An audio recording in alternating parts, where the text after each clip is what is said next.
মাননীয় সদস্য, আমি এখন মাননীয় সদস্য জনাব ADM শহীদুল ইসলাম শেরপুর 3কে তার বক্তব্য রাখার আহ্বান জানাচ্ছি।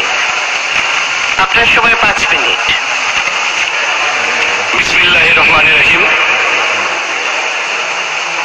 আজকে 2024-25 অর্থ বছরের এই বাজেট আলোচনায় আমাকে অংশ নেওয়ার সুযোগ দেওয়ায় মাননীয় স্পিকার, আপনাকে ধন্যবাদ।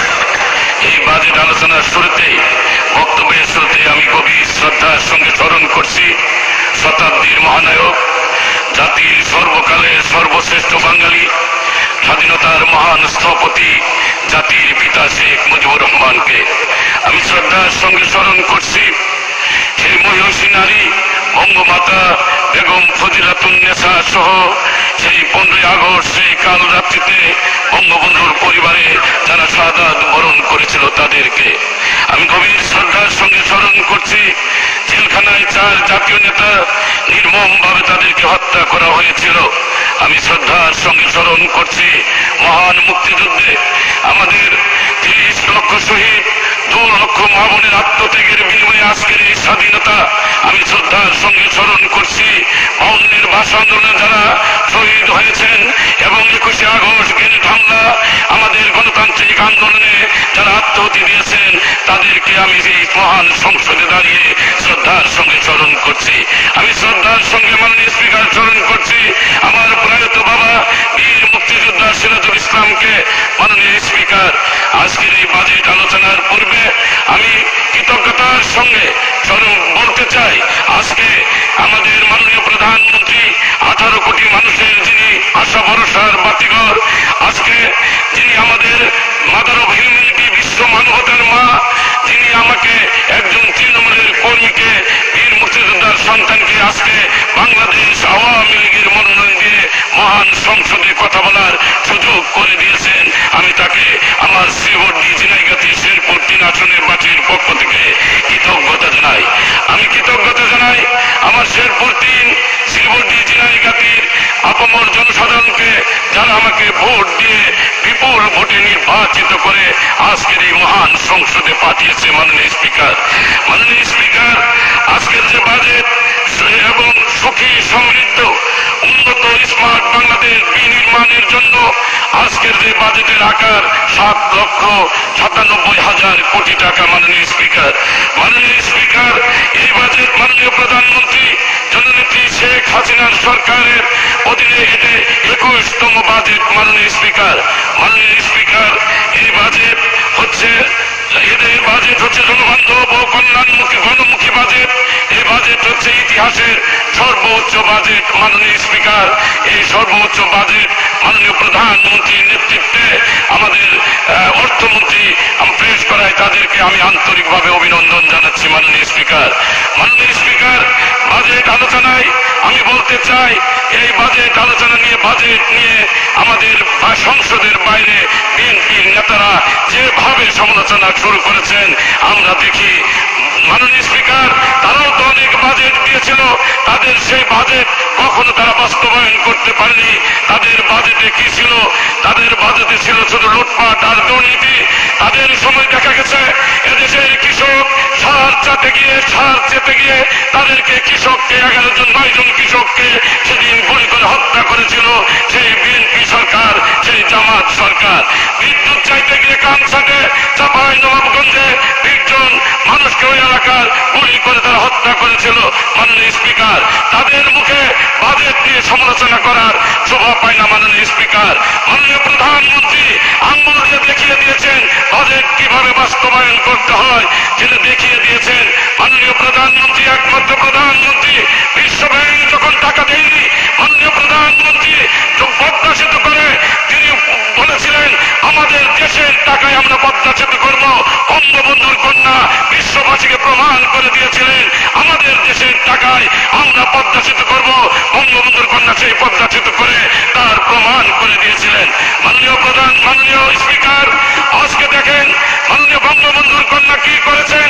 বঙ্গবন্ধুর কন্যা যাদের ঘর নাই, যাদের বাড়ি নাই, যারা ছিন্নমূল্যে পড়েছিল তাদেরকে প্রত্যেককে সেমি পাকা বাড়ি করে 2 শতক করে জমি দিয়ে 2 শতাংশ করে জমি দিয়ে তাদেরকে ঘর বাড়ি করে দিয়েছেন।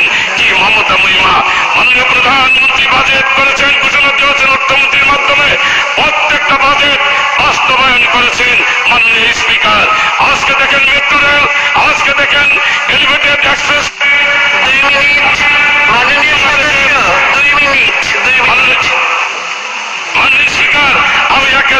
জনপদের মানুষ।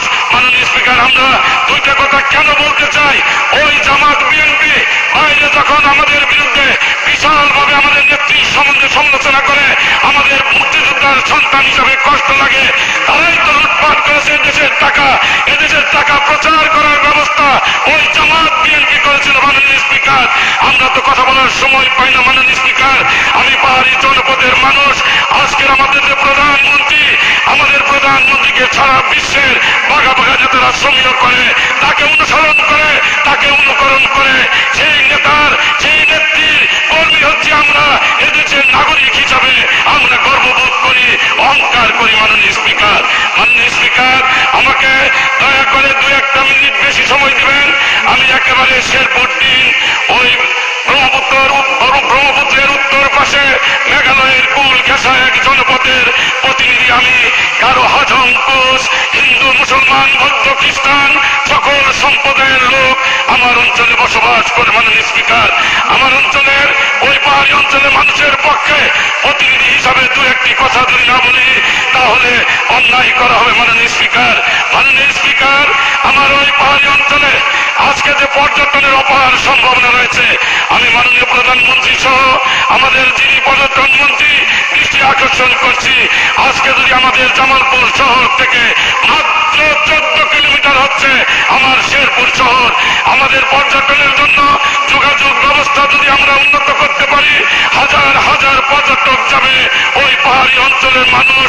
আমাদের অর্থনৈতিক ভাবে আমাদের উন্নতি লাভ করবে, দেশও আমাদের রাজস্ব পাবে।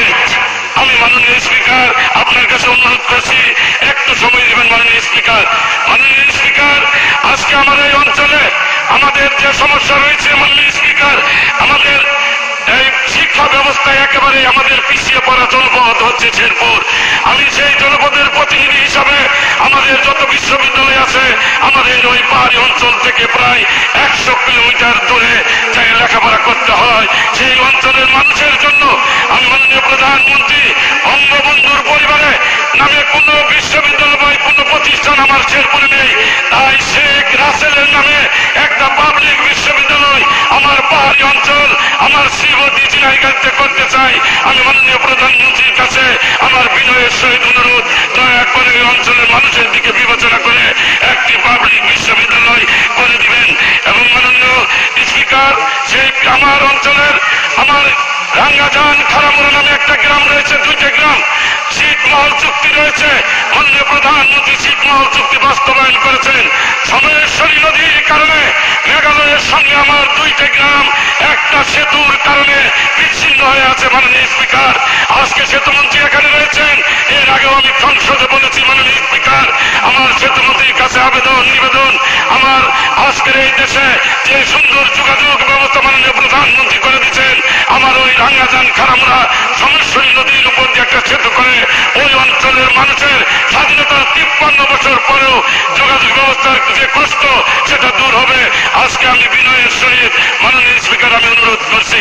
পরিশেষে আজকে মাননীয় প্রধানমন্ত্রী জন্য আমি দোয়া চাই, তার নেতৃত্বে বাংলাদেশ আজ এগিয়ে যাচ্ছে, তার নেতৃত্বে 41 সালে বাংলাদেশ হবে স্মার্ট বাংলাদেশ, তার নেতৃত্বে হবে উন্নত বাংলাদেশ। আল্লাহ যেন তাকে সেই পর্যন্ত হায়াত দান করে আমরা তার নেতৃত্বে স্মার্ট বাংলাদেশ 41 সালে বাস্তবায়ন করতে পারি। এবং পরিশেষে 1 মিনিট। সুস্বাস্থ্য এবং দীর্ঘায়ু কামনা করে আমি আমার সংক্ষিপ্ত বক্তব্য এখানে শেষ করছি। জয় বাংলা, জয় বঙ্গবন্ধু, বাংলাদেশ চিরজীবী হোক। ধন্যবাদ মাননীয় সদস্য। আমি এখন মাননীয় সদস্য